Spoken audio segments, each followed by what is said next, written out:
Hi everyone, and welcome to the Friday night installment of level 8 to 10 focuses here at Myas Miravilli. I'm Danielle, and I'm obviously one of the teachers here at Myas. And it might be the first time that some of you have seen me or had a focus with me. And that's because although I've been a teacher here for about 18 months, I had a baby and was on maternity leave until about 1 month ago. So I've just started back at the school.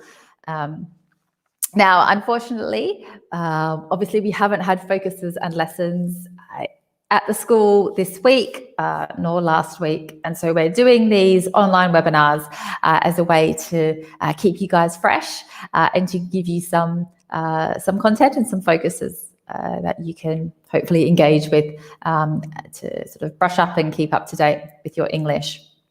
Now, obviously, it's slightly different because we're in I'm here and you're at home or wherever you are, hopefully with a drink in your hand, given it's a Friday night. So it's going to be a lot more of me talking than there usually is. And obviously there's less chance for you as students to interact. But there is a comment box, and can you please send your comments or questions or anything to me, and I'll try to answer the questions sort of as and when we're going through. Now we have an hour and we will cover 2 focuses, and I've chosen 2 different focuses that have a good combination of vocabulary and grammar. So hopefully it's a good sort of well-rounded hour for you. Now the first one that I have chosen is on journalism. And that's because I used to be a journalist. I was a journalist in London and New York before I moved to Milan and became a teacher. So it's something that's a topic that's very close to my heart. And like I said, there's some good vocabulary in here, maybe some new vocabulary for you guys, and also some grammar. So we talk about reported speech. Okay, so okay. So first slide, here we have some images from some big news stories over the last, more than a decade. So first of all, we've got the election of Barack Obama. Do you guys remember when that happened? It's 2008. It's quite a long time ago now. Now we have obviously Brexit, which is front of mind, at least in the UK. We have the assassination of Jamal Khashoggi, which obviously happened in Turkey, very controversial. The Saudi Arabian journalist who was, allegedly killed by the sort of under instructions of the Saudi prince. And then finally, we have the Facebook privacy breach, which was sort of in the context of the US election in 2016. Now, normally we would talk in pairs about these events, but because you can't do that today, I thought instead we would look at the summary of one of these.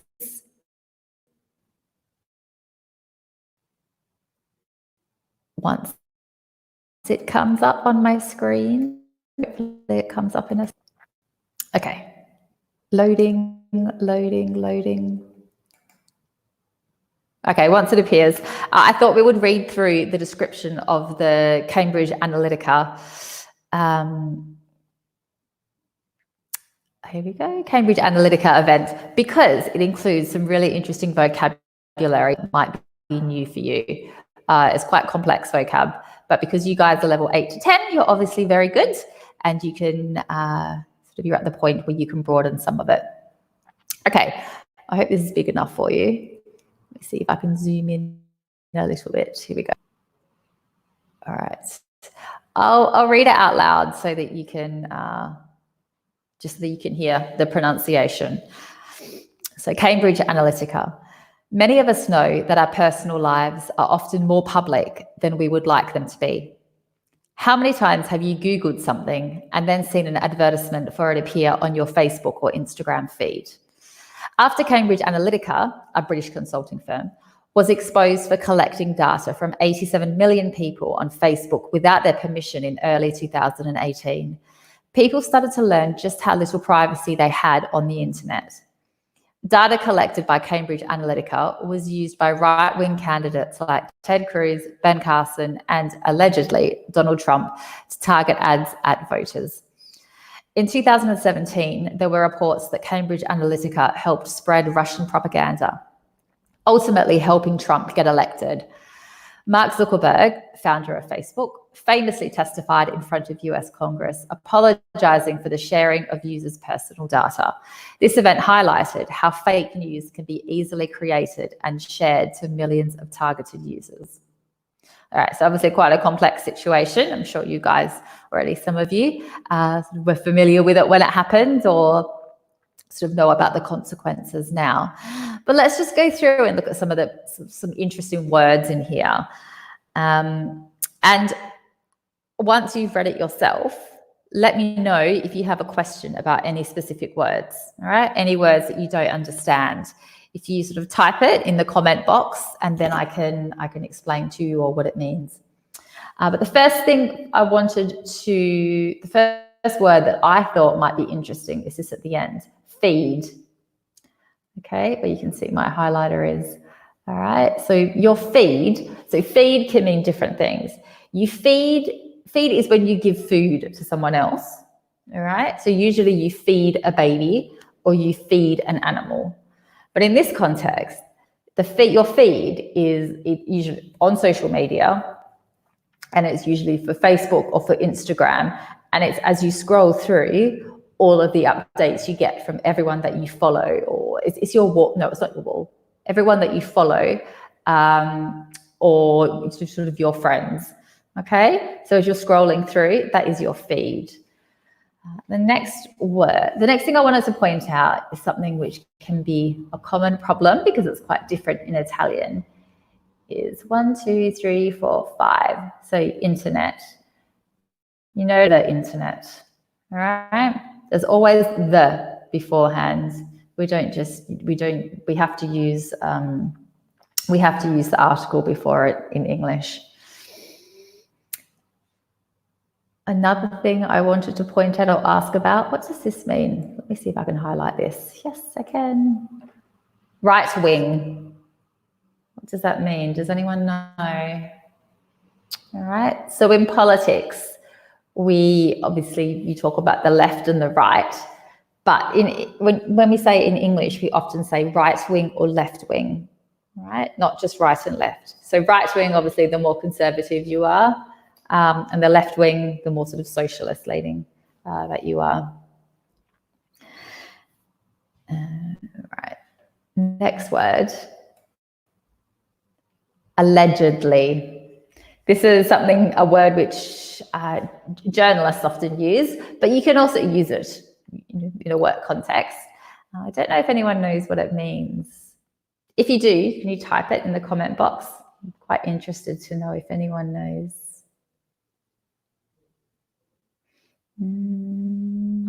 Okay, I'll explain it. I know there's a little bit of a lag between the comments and it actually coming through to me.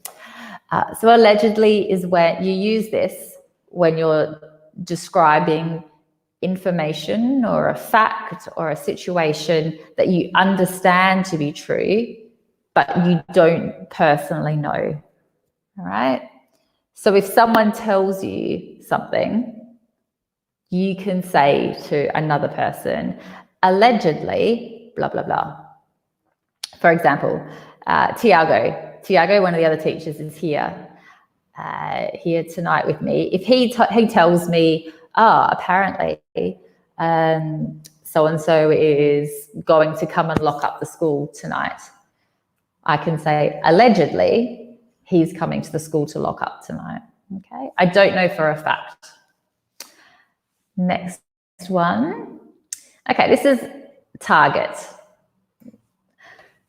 Target can be a noun or it can be a verb. all right? And we use it in both ways. So a target is the actual thing that you aim for. So a target on a darts board, for example, is in the center, and you throw a dart at it, that is the target. Or it can be a verb, and it's when you direct something towards something else, okay? So if you target people with your advertising, you're aiming for those people, all right? So in this situation, allegedly, we understand that Donald Trump targeted ads at different voters. All right, what about this word here? Spread. What does that mean, to spread? It's a verb, and it's when you push something out so that it disperses, okay? So the coronavirus, for example, has spread, right? It has spread to lots of different countries.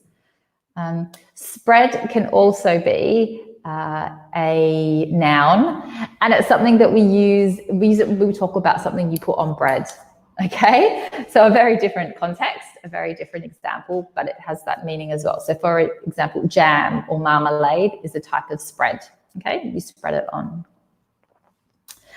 Another one, right? What does this mean? Testified. All right, it's sort of related to an Italian word. Okay, so testified, it's the past participle, and the verb is testify. All right, so, and testify is when you give evidence. Okay, so a witness in court, for example, they testify, they give evidence. Okay, what about this? Apologizing. What does it mean? Apologize is the verb, and it means to say sorry. Okay. So in this situation, Mark Zuckerberg said sorry to everyone in Congress for sharing people's private information. What about this? Highlighted. Again, it's the past participle, and the verb is highlight. Means to make more obvious, to make clearer. All right? If you highlight something, you make something stand out so that people understand it and notice it. Okay. Okay. Let's get rid of this and let's move on to something else.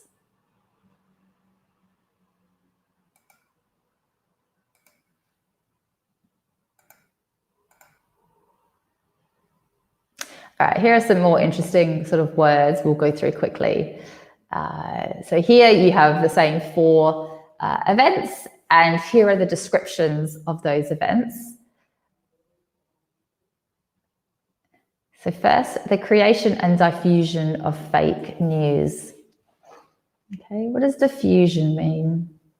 It's a very sophisticated word. We don't use it very often. It's not a common word. It means the spread. Okay, it's another word for spread. How media coverage can impact voting. Okay, the danger journalists face when reporting on certain issues. What does face mean in this context? So obviously your face, but here it's a verb. Does anyone know what it means? It means when you are in front of something else, okay? So confront would be a synonym in this situation. The danger journalists confront when reporting on certain issues, okay? It's in their face. It's as they are approaching it, as they report on it, they have danger there. Social media in politics becoming mainstream. First thing about this section, Notice we say social media. You know, we don't, it's not just social media, right? Instagram is an example of social media. LinkedIn is an example of social media, all right? You need to have media in that phrase. What does this mean? Mainstream. Mainstream is when it is the norm, okay? It's considered normal. So a good example is sort of, right, let's talk about music. Pop music, someone like Taylor Swift or Lady Gaga or something like that is mainstream music, right? It's very popular. Lots of people like it, right? It's not unusual. But then, I don't know, if you have some like folk singer who has a completely different sound to everyone else, they aren't mainstream, okay? Not everyone likes them. They're a bit different. Or for example, if you see another situation is clothing. If you see someone walking down the street in jeans and a black sweater, a hat, a coat, they're dressed in a mainstream way. Someone walks down the street with, I don't know, bright green hair, curly hair, they have on I don't know, a long purple coat. They're wearing like short shorts underneath. They have big furry gloves. They're not mainstream, okay? They're not dressed in a sort of normal way. So we can match these quickly together. So the creation and diffusion of fake news, which one do you think it is?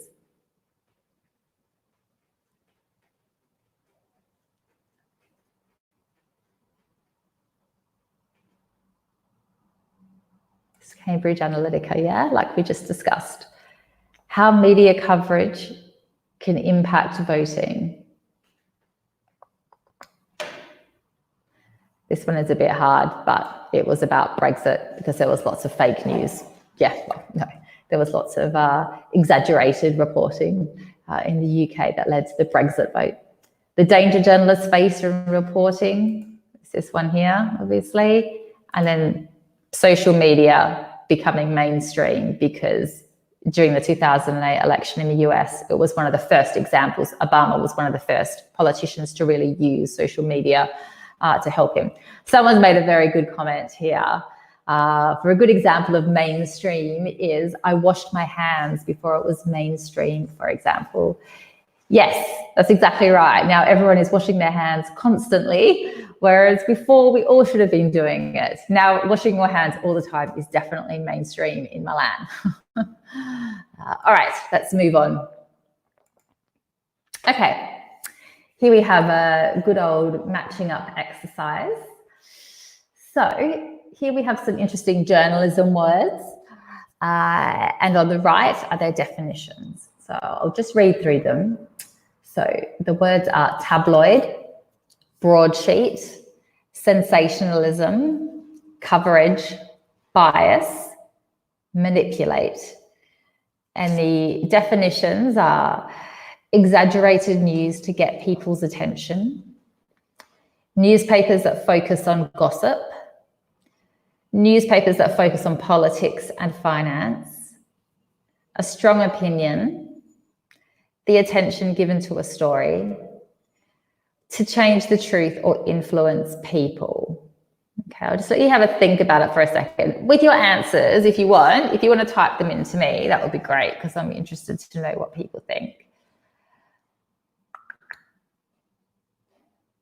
I've already got a few coming through, which are looking like pretty good answers. Is there any more you want to send across?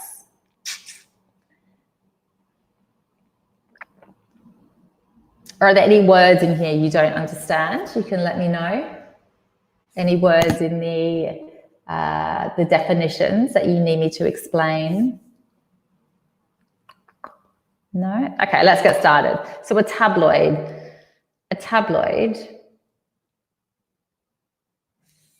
is a newspaper that focuses on gossip, all right? Pretty sure you have, or we have plenty of tabloids here in Italy as well, right? A broadsheet. do you think that is?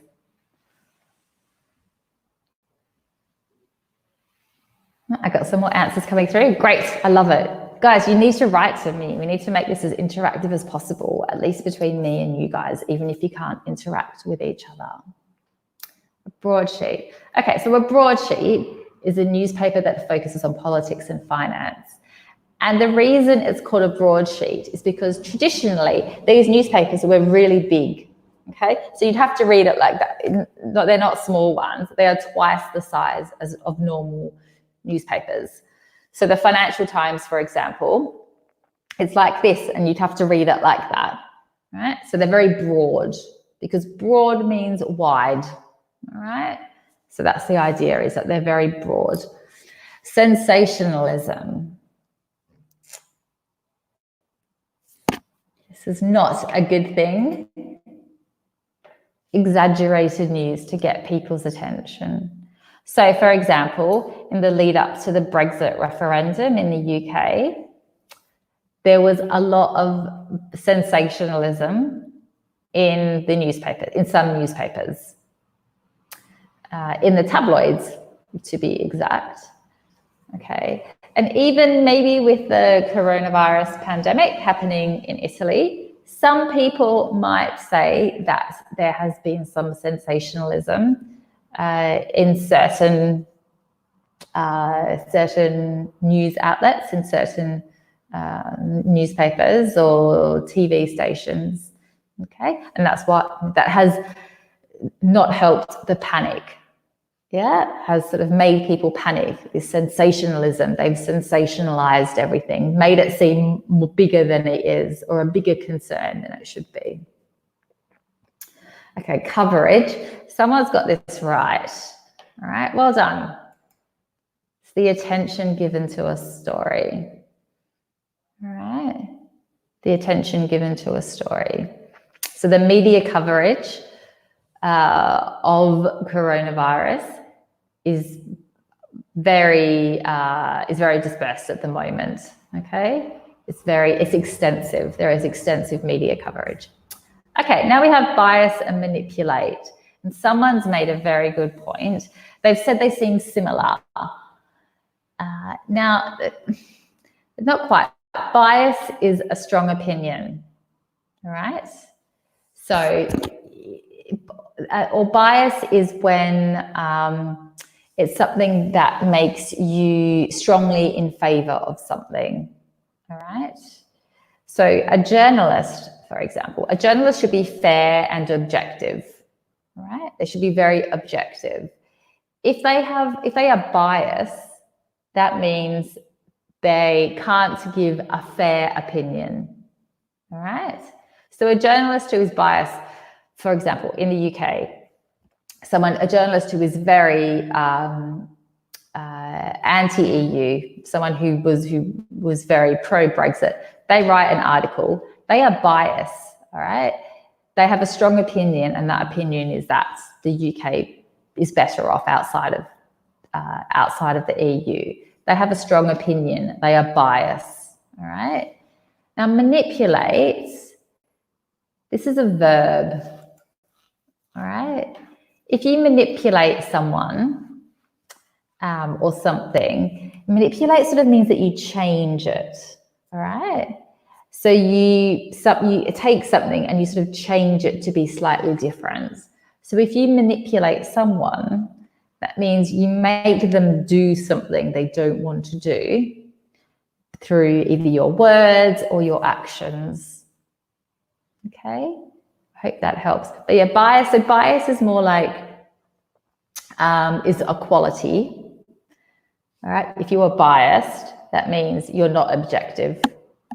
But to manipulate something means that you change it. Right. So some people, if they manipulate other people, they make them do things they don't want to do. It's not a good verb. Okay. It's not a nice verb. Okay. Let's move on. How are we going for time? I think we're okay. Actually, before we go on, are there any questions about any of this? Any questions at all? No. know. If you do, we can come back to it, or you can let me know. Okay, let's go on to the grammar components of this focus. So, reported speech, what does this mean? An example. Yesterday, my husband said that he wanted to go out for dinner tonight. That's an example of reported speech. It's when someone tells you something and you tell someone else what they told you. All right? Now, just like in Italian, when you do this, the tense changes. And again, just like in Italian, for most tenses, the tense jumps back one. Okay? So when you use reported speech, when you say he said that, you need to take what that person said and move each tense back one. So as we've got here, direct speech, for example, I am hungry. If you tell that to someone else, you turn it into the past simple. So I am hungry. You say, Danielle said she was hungry. All right. Present continuous, past continuous. Again, I am teaching via a webinar. You can say, Danielle said she was teaching via a webinar. Okay.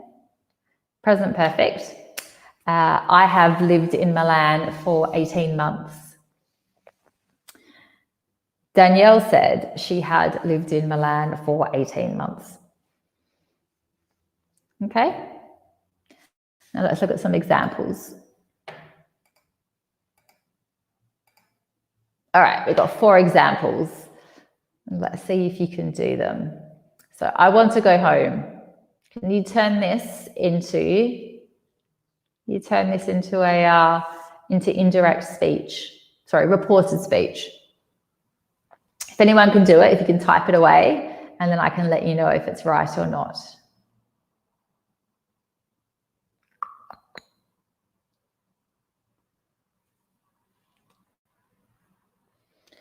Something else you have to think about with all of these reported speech examples is the little word that comes after this verb. Say, ask, explain, ask. Okay, there's 2 different words we use. It's also the same in Italian, basically. So, okay, we'll do the first one. I want to go home, she said. So that becomes, she said, it's going to tell us the answer. She said she wanted to go home. Perfect. Excellent. I've got some right answers. Okay. So this here, someone has written,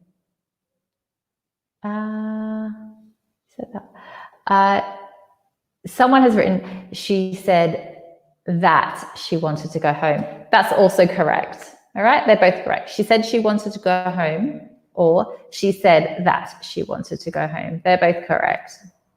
Next one. Are you reading a book? He asked.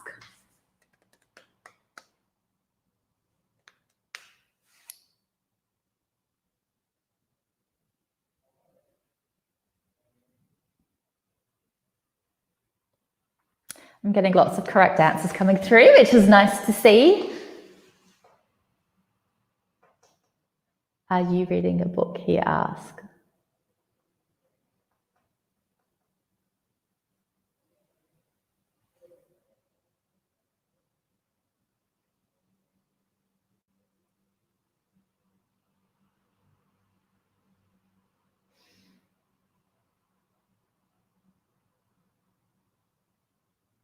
Okay, let's look at it together. So, are you reading a book? So we've got he asked. The little word that comes after ask is if. Right, he asked if. And how do we change this?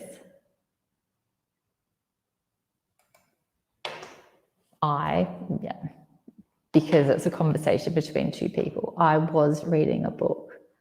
Okay. All right. Remember, because it's continuous here, you have to keep it continuous. All right. You have to keep it continuous, but in the past. Okay. So some people have suggested, asked if she had read a book. So no, so this is continuous, so you need to keep it continuous, but in the past. Okay. I'll go back to the table in a second so you can see this one. Let's do this one. I've just finished cleaning my room, she explained.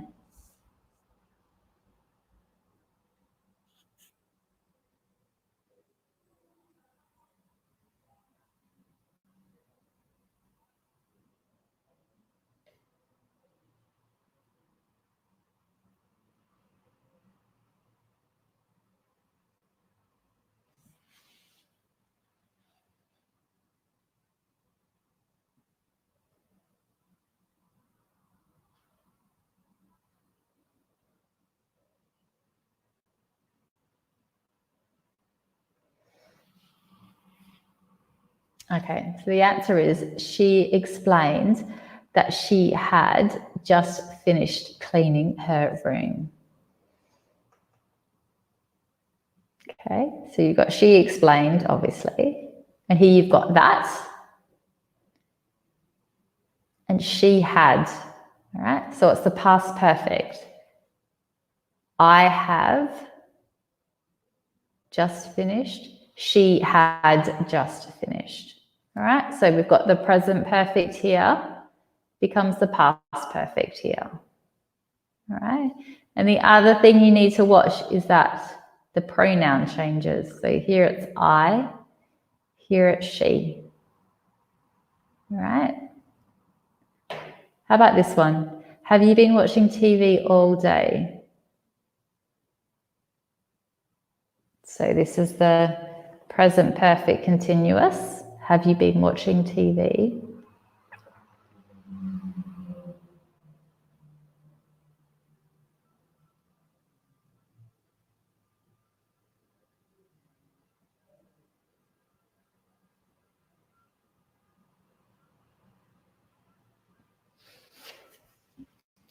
Anyone? Okay, the answer is she asked if,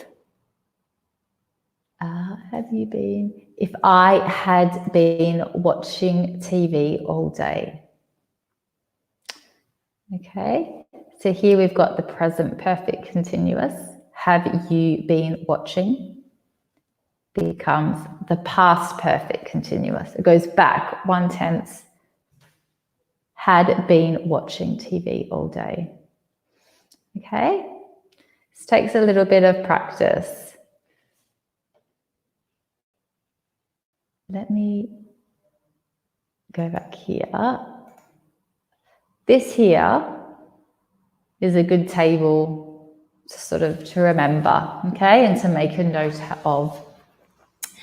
If you haven't already done a lesson on reported speech, you will do one. Okay, I can't remember which level it is, but there is a lesson on this. So you're not expected to learn it based on this. All right, well done. That was good. Let's see, have we got any more? Oh no, now we've got a, we're not going to be able to do these. So let's, I think we can switch to the next focus. Does anyone have any final questions on this topic before we switch focuses? We can come back to it at the end if you've got some questions.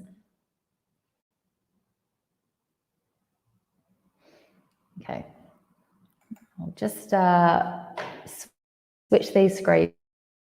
Hopefully this works easy enough. No, it looks like it's going to.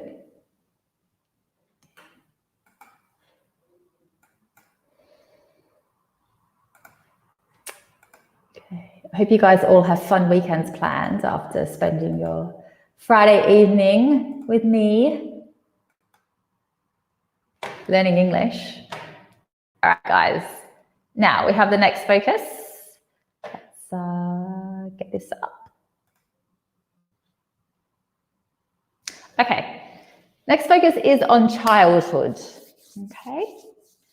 Now, again, as with the journalism focus, I chose this because there is some interesting vocabulary. It's a very colourful vocabulary. Some words that I'm sure you haven't heard before. And there's a bit of grammar as well, okay? And the grammar component of this focus is used to and would, okay?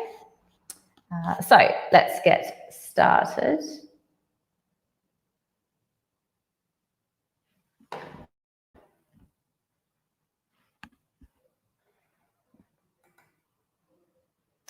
Okay, let's just read through this. This should be something for you to discuss with your classmates, but maybe I'll give you a quick summary of my experiences in this regard. So memories. What's your earliest memory? My earliest memory was I was on the back of my mum's bike. My mum was cycling and I was on the baby seat at the back, and she had shopping bags, her shopping bags on the handles, right? So the handles are that you hold when you cycle. And she unbalanced and she fell to the side, and we didn't hit the ground, but she fell, and I remember falling like this. And I think I was about 2 years old. That was my first memory. Okay, number 2, do you remember much from your childhood? Yeah, I think I remember a lot from my childhood. Number 3, which sounds or smells remind you of moments from your childhood? I don't know, maybe the beach, because I used to spend lots of time at the beach. And number 4, do you ever feel nostalgic about your childhood? Yes, I definitely do, and I hope you all do as well. One question, remind. What does this mean? It's different to remember. So we have remember and remind. They're 2 verbs and they're related, but we use them in slightly different ways. Does anyone know?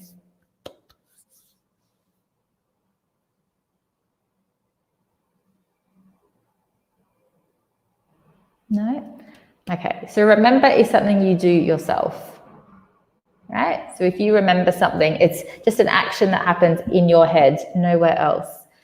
To remind, you do to another person, okay? So I have to remind my dad when it's my mum's birthday, okay? So you tell someone else, you remind them. Okay, let's skip this and we'll come back to it. Okay, here are some interesting expressions about childhood. I'm sure some of them are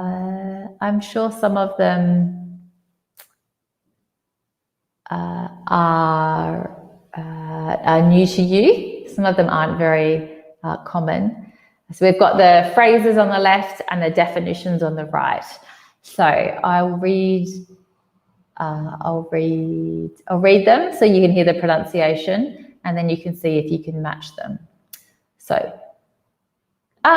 sorry, someone has asked me to repeat the difference. There are the difference between remember and remind. I presume that's what it means. So to remember something happens, you do it to yourself, okay? So I remember this morning I remembered to bring my lunch to work, okay? So I did it all myself. It was just me. Now, this morning I reminded my husband to take lunch to work. I told him, I made him remember. All right, I hope that helps. Okay. So here we have interesting phrases. To throw tantrums, get into trouble, be a picky eater, be told off, share your toys, look up to, make fun of. Right? Some of these are phrasal verbs, good old phrasal verbs. Here we go. Be reprimanded by an adult, cry and roll around on the floor, ridicule or laugh at, be fussy about food, respect or admire, allow other kids to touch your things, suffer punishment for doing wrong. All right, there's some interesting words in there. Some of them aren't very common. I'll let you have a little think for a little, and then we'll start matching them up.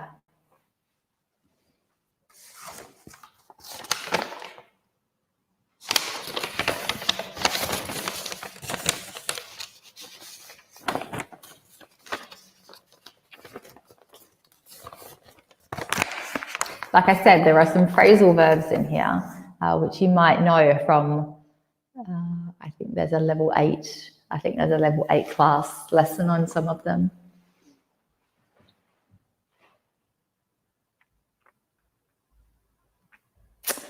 Okay, let's start because it might take a little while. To throw a tantrum, this is something generally only very young children do. And it's, so here we go, so cry, you know, and to roll around. So if you roll around like this on the floor. So generally, it can be quite entertaining. Maybe not if it's your child, it's probably not entertaining, but when it's someone else's, it's a bit of an unusual sight. It's usually when a child just has an absolute meltdown, okay? They just lose it, all right? They're crying, they're screaming, they're throwing everything, they don't want to be told off, all right? And you notice that we say the verb we use is to throw, all right? You throw a tantrum, all right? Get into trouble. This is quite common. But it's not just for children. To get into trouble, I've got some answers here. What have I got coming through? Get into trouble. All right, it's to be punished for doing something wrong. So if you're a child at school and you, I don't know, steal someone's money for lunch, yeah, you're punished for it. You're told off. Sorry, you get into trouble. All right. To be a picky eater. To be a picky eater. I'm sure you might get this one. All right. To be fussy about food. All right. You can also say to be a fussy eater. I can't stand fussy eaters. I like everything. I feel like people should try everything. All right. To be a fussy eater or to be a picky eater. Okay. To be told off. This is similar to one of the others, obviously. All right. To be told off, to be reprimanded. All right. So if someone tells you off, it's when you get a good talking to. Right? You've done something wrong, you're not allowed to do it. Usually with a very stern voice like this, a very serious voice. Next one, share your toys. You might get this one as well. Yeah, Christina knows it. Allow other kids to touch your things, okay? So that's quite, the definition and the phrase are quite similar, okay? Look up to. I think some of you know this from some of your lessons. To respect or admire, all right? So often when you're younger, you look up to someone and it's often in a way that you want to be like them in some way, okay? So may you aspire to be like them in a certain way. And to make fun of, I think you know this, right? To laugh at someone or to ridicule them, yeah? I mean, obviously, it's generally children that do this. It's pretty bad if adults do it, but I guess some adults do it sometimes, and you can still say that and make fun of when an adult does it. Okay. Are there any questions about these?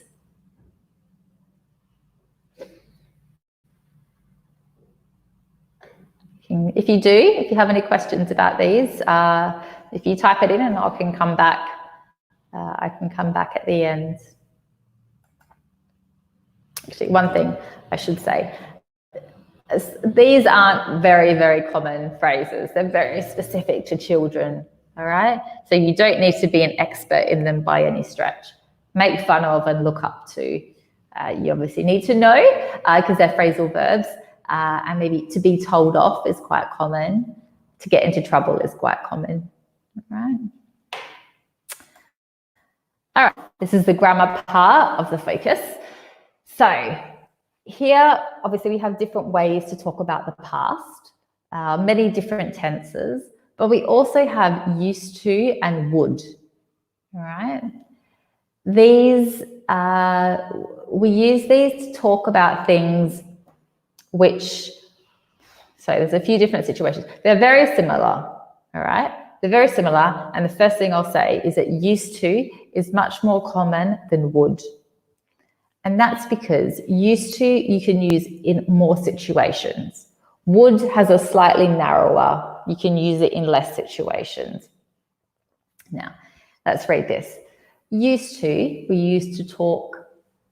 can use used to in the past to talk about something that was true but isn't true anymore. All right? So something that was true in the past but isn't now. Next. We can use both used to and would in the past. Sorry, to talk about things we did in the past habitually, meaning as a routine, again and again and again. All right? Again, it's something that is not true today. It's the biggest thing about these. You can't use used to, you can't use would if about something that still happens now or is still true now. It's finished, all right? It's over. It's not true anymore. Now, so used to or would in the past, habitual, again and again and again. The difference between them is that would is when something is nostalgic, all right? That gives you a very strong feeling or a very strong emotion or sensation inside of you, you can use would.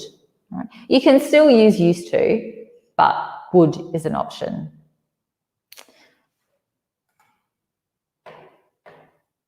And here's some notes on the structure. So used to is the infinitive and would is followed by the infinitive. Obviously, there is a description here for you to look at. The main difference between, the way that I think about it, the main difference between used to and would is that you can use used to for this thing at the top. All right, a fact that was true in the past that isn't anymore. All right. So the hair example is a good example. So for me, I used to have long hair, but I don't anymore. I have short hair. Okay. In that example, I can't use would. I can only use used to because it's a fact. It's a state. But, okay, I used to go to the beach every day during summer when I was a child. It was an action that happened again and again and again. Or I would go to the beach every day in summer when I was a child. It's the same, okay? Because it's an action, I can use both of them. All right.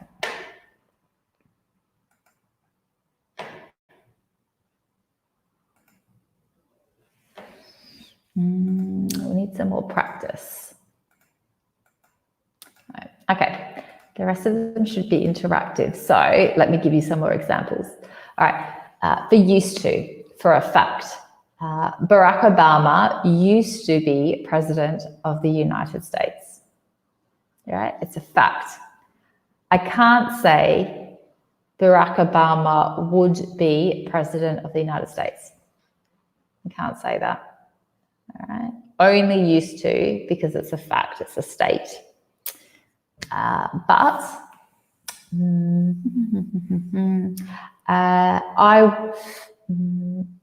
When I was 10 years old, around 10 years old, I would stay at my cousin's house very often.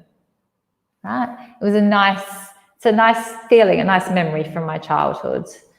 Right? So I use would. I would stay at my cousin's house very often. Okay. I can also use used to in that situation because it's an action that was repeated again and again and again.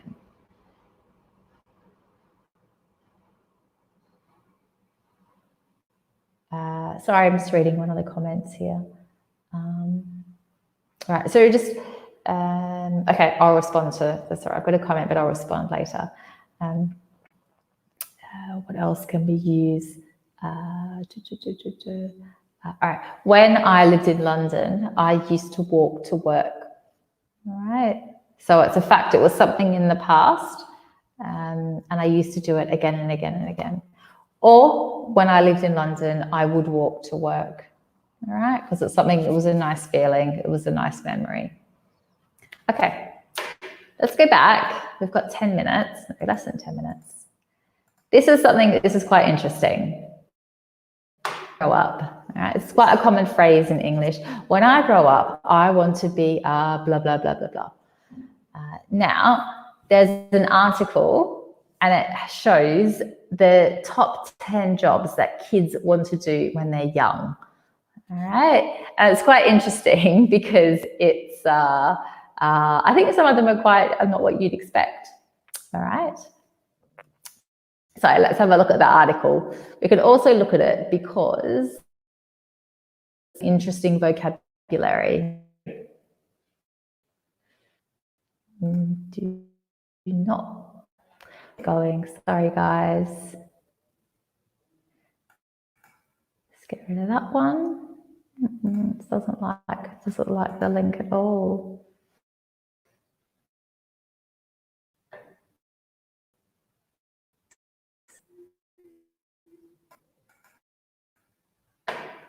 Okay.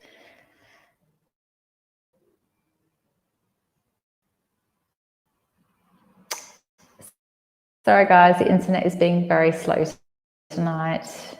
All right, here we go. When I grow up, dream job. We talk about dream jobs, ideal job. So a singer or a musician. Okay, let's have a look at this now.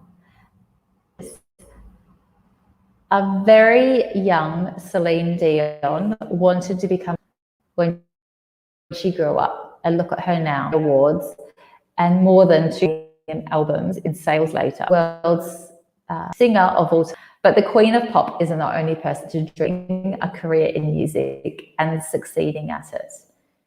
In fact, almost every other famous singer and musician dreamt one when they were still. All right, what does this mean? Pursue. You see this? Obviously, this is the gerund, the ing form. The verb to pursue.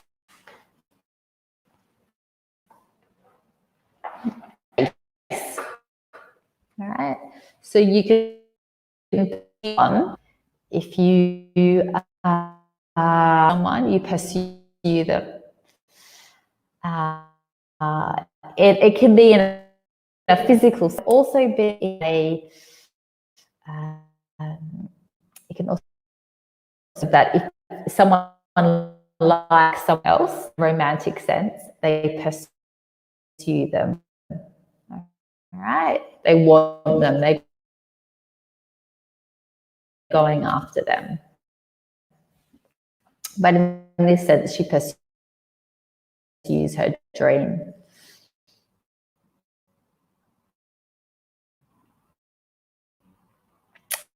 All right. Number 9.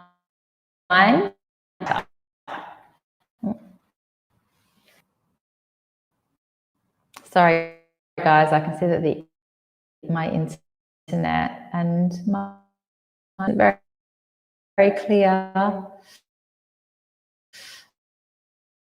Here we go.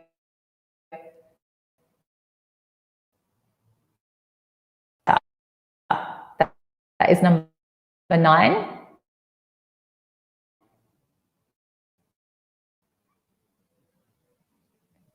And accolades, number 8.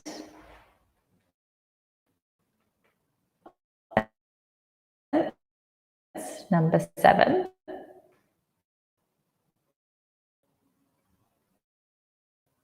Ballerina.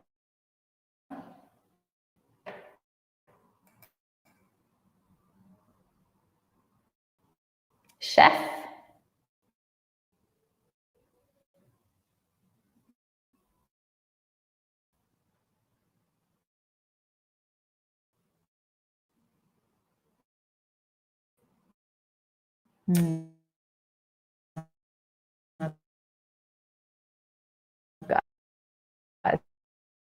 All right. I think about firefighters as being a dream job.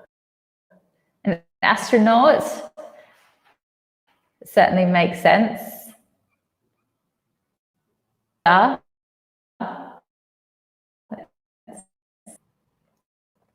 finally, the number 1, which I think. Okay. Let's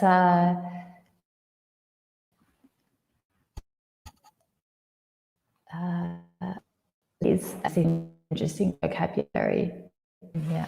Okay. Dwayne Johnson recently topped the list. What does that mean? To appear in the number highest paid male actors in the world. A 2.5 million in the last 12 months. Therefore, no surprise why many children want to pursue, as that verb, okay, you pursue career in acting. It's one of those jobs that imagination, something that kids are known to pursue. Right. That verb pursue, okay, like someone your dream. All right, what you reading. But while a career can be extraordinary, it's glamorous. Industry is a pretty tough one to is before you land TV or movie role.